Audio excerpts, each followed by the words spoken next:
Well, hello again, all you wonderful poetry peeps. Filet mignon coming to you from the studio of Medium Rare Poetry, and I bid a warm welcome to all my hundreds of new viewers, and you've come along all because of the wonderful promotion done by Libby from Maighstir Tarot. I'll put a link to her channel down below, but I think most of you already know her. So I'm so grateful that you popped over to have a look at some of my work. And speaking of work, today we can't be that happy with how things are going in the world.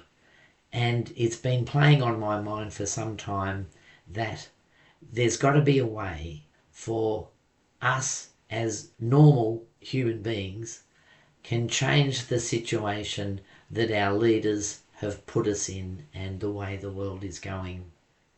And of course, meditation is the only way to start to manifest a brand new world that is free from the despots and tyrants and greedy people of the world. So this poem today is all about that. So here is Dying Breed.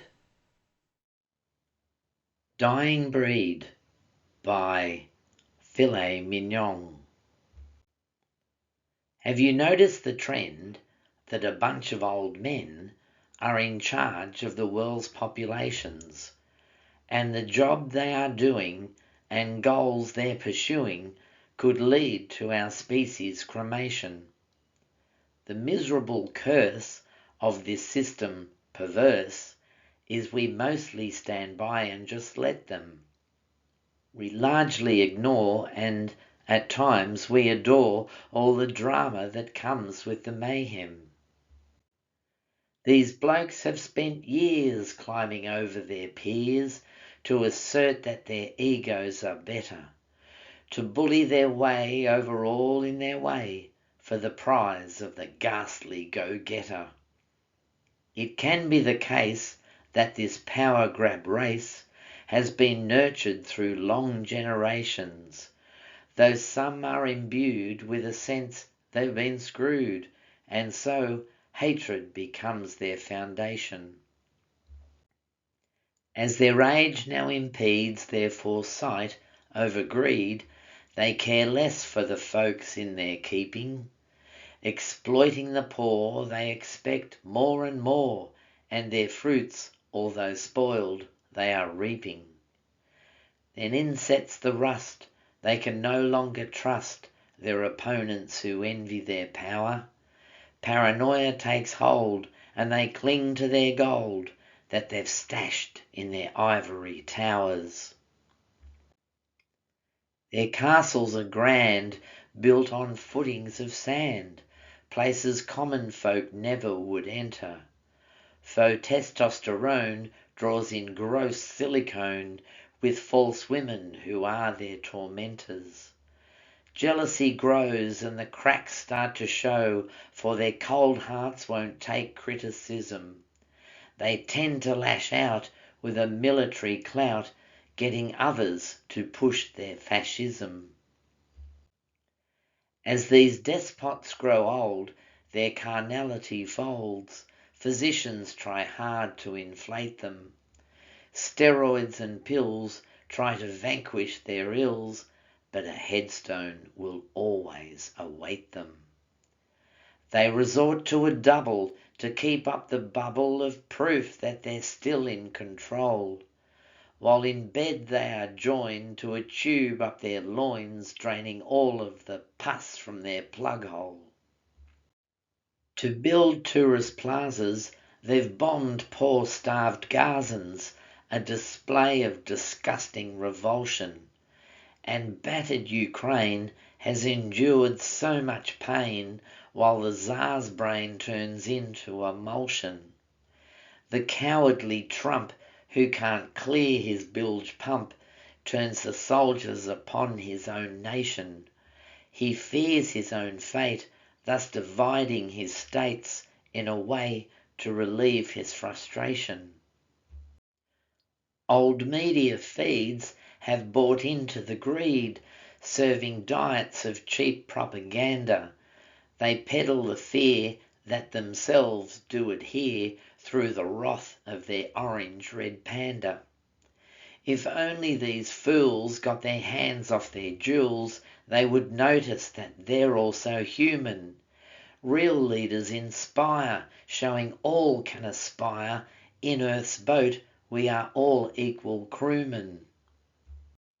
In time, they will pass, laying under the grass. But it's time that we all get a shaking. We must change up our ways in these darkest of days, bring the light of goodwill to the waking. It's now up to us to find ways to discuss this great plight with a new way of thinking. Awake to the truth that they've hijacked our youth and start swimming before we keep sinking. Show one another that we are all brothers, assigned to this planet of change. We're here for a reason, to cleanse all the treason, swap hatred for love in exchange. We can manifest a new world that is best.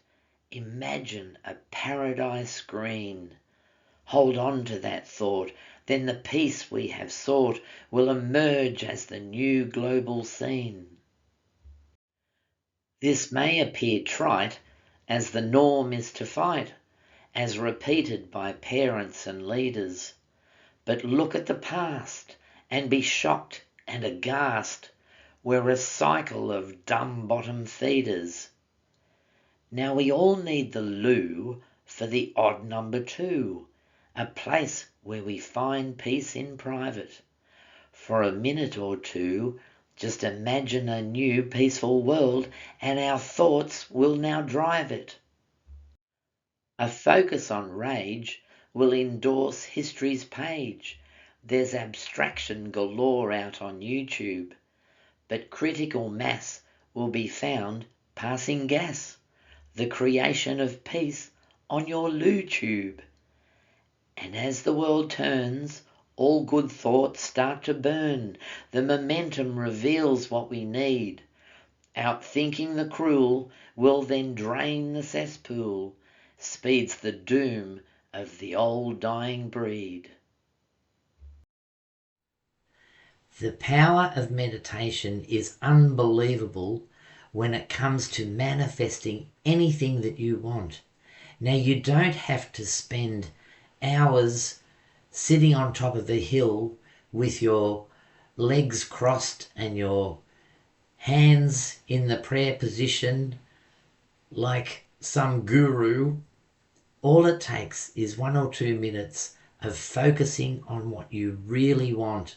And if enough of us do it, then we will reach a critical mass and we will change the outcome of the world's progression. And as it says in the poem, the loo is the best place to find a bit of peace in your life, no matter what's going on. So let's get to it, off to the loo, and meditate our way out of the despots. Thank you so much for watching. I do hope you enjoy the poem. Please like, share and subscribe and share it around just like Libby did. Thank you, Libby. I just don't know how to thank you enough. And I look forward to seeing you next time. Bye-bye for now.